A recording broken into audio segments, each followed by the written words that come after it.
Welcome back. Aero India 2023ಗೆ ಕ್ಷಣಗಣನೆ ಆರಂಭ ಆಗಿದೆ. ಇನ್ನೇನು ಕೆಲವೇ ನಿಮಿಷಗಳಲ್ಲಿ ಏರೋ ಇಂಡಿಯಾ ಶೋಗೆ ನರೇಂದ್ರ ಮೋದಿ ಅವರು ಚಾಲನೆಯನ್ನ ಕೊಡ್ತಾರೆ. ಇವತ್ತು ಉದ್ಘಾಟನೆಯಾದರೆ ಮುಂದಿನ 5 ದಿನಗಳ ಕಾಲ ಅಂದ್ರೆ 17ನೇ ತಾರೀಕಿನ ತನಕ ಈ ಏರ್ ಶೋ ನಡೆಯಲಿದೆ. ಏರೋ ಇಂಡಿಯಾ ಶೋ ಉದ್ಘಾಟನೆಗೆ 4,000 ಜನ ಸಾಕ್ಷಿಯಾಗ್ತಾ ಇದ್ದಾರೆ. ಇನ್ನು ಏರ್ ಶೋನಲ್ಲಿ 98 ವಿದೇಶಿ ಕಂಪನಿಗಳು ಪಾಲ್ಗೊಳ್ತಾ ಇವೆ. ರಕ್ಷಣಾ ಕ್ಷೇತ್ರದ 251 ಒಪ್ಪಂದಗಳಿಗೆ ಸಹಿ ಹಾಕುವಂತ ನಿರೀಕ್ಷೆಗಳಿದೆ. ಇನ್ನು 75,000 ಕೋಟಿ ಹಣ ಹರಿದು ಬರುವಂತ ನಿರೀಕ್ಷೆಗಳಿದೆ. ಬರೋಬ್ಬರಿ 97 ದೇಶದ ಯುದ್ಧ ವಿಮಾನಗಳು ಇದರಲ್ಲಿ ಪಾಲ್ಗೊಳ್ತಾ ಇರೋದು. ಭಾರತದ 27 ಕಂಪನಿಗಳು ಏರ್ ಶೋನಲ್ಲಿ ಪಾಲ್ಗೊಳ್ತಾ ಇವೆ.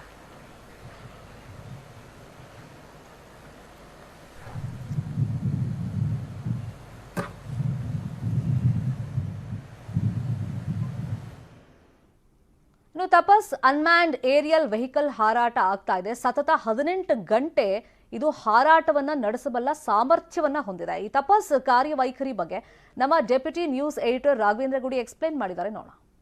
ಇಂಡಿಯಾ 2023 ಇನ್ನೇನು ಕೆಲವೇ ಕ್ಷಣಗಳಲ್ಲಿ ಅದಕ್ಕೆ ಚಾಲನೆಯನ್ನ ಪ್ರಧಾನಮಂತ್ರಿ ನರೇಂದ್ರ ಮೋದಿ ಕೊಡ್ತಾ ಇದ್ದಾರೆ.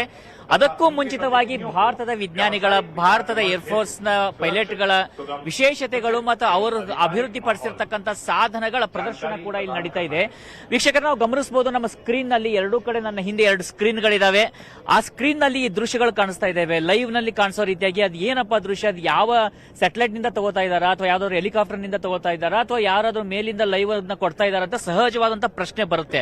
ಆದ್ರೆ ಅಲ್ಲಿ ಅಷ್ಟು ಸ್ಪಷ್ಟವಾಗಿ ಕಾಣಿಸ್ತಾ ಇರುವಂತದ್ದು, ನಾವಿಲ್ಲೆಲ್ಲ ಕುಳಿತಿರುವಂತದ್ದು ಈ ಯಲಹಂಕ ಏರ್ಫೋರ್ಸ್ ಸ್ಟೇಷನ್ ನ ಬಗ್ಗೆ ಕಾಣಿಸ್ತಾ ಇರುವಂತದ್ದು ಈ ತಪಸ್ ಅಂತಕ್ಕಂಥ ಅನ್ಮ್ಯಾನ್ಡ್ ಏರಿಯಲ್ ವೆಹಿಕಲ್ ಅನ್ನ ಭಾರತದ ಅದರಲ್ಲೂ HAL ಅಭಿವೃದ್ಧಿ ಪಡಿಸಿರ್ತಕ್ಕಂಥ ತಪಸ್ ಏನಿದೆ, ಆ ತಪಸ್ನ ಮೂಲಕವಾಗಿ ಲೈವ್ ಪ್ರದರ್ಶನ ಬರ್ತಾ ಇರುವಂತದ್ದು, ನೇರ ಪ್ರದರ್ಶನ ಬರ್ತಾ ಇದೆ. ಸುಮಾರು 18 ಗಂಟೆಗಳ ಕಾಲ ಸತತವಾಗಿ ಇದು ಆಗಸದಲ್ಲಿ ಹಾರಾಟವನ್ನ ನಡೆಸಬಲ್ದು. ಈಗ ನೋಡಿ ಎಷ್ಟು ವೇಗವಾಗಿ ಅದು ಹಾರಾಟವನ್ನ ನಡೆಸ್ತಾ ಇದೆ.